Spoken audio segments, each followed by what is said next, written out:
Can you narrate, Dr. Nassiri? One second.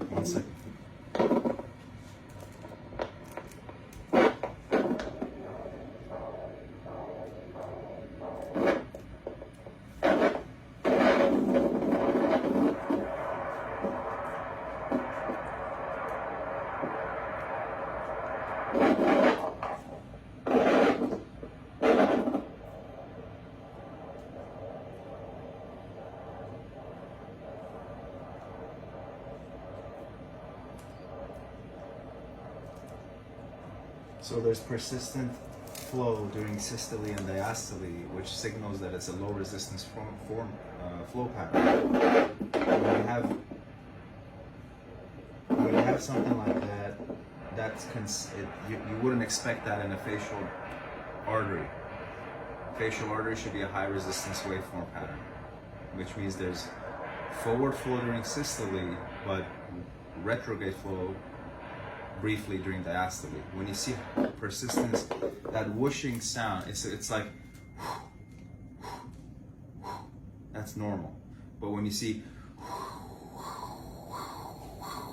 that is a high flow, low resistance pattern, consistent with either blood that's going to the brain, which is a low resistance organ, kidneys, low resistance organ, or if you have an arteriovenous malformation, which means there's premature shunting, blood is not getting to the capillaries, it's going into this nidus, and it's shunting prematurely into draining veins. So that's a high flow, low resistance flow pattern consistent with. So Dad mentioned it's arterial. Yes, it's arterial, but there's a difference between versus it's just continuously shunting. So let's just have Krista continue to do what she does here. So is this an arteriovenous malformation? This is clearly an AV. And so it's not just a port Weinstein, and should it be lasered? It has, absolutely not.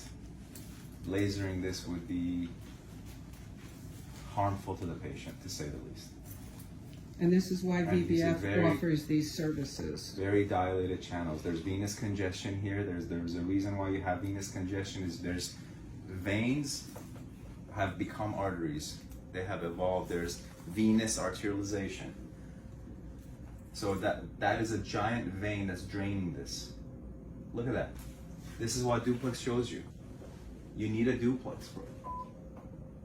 And it's just mind-boggling to me that why wouldn't anyone duplex this to interrogate this as a means to progress or assess the progress of this young boy? It's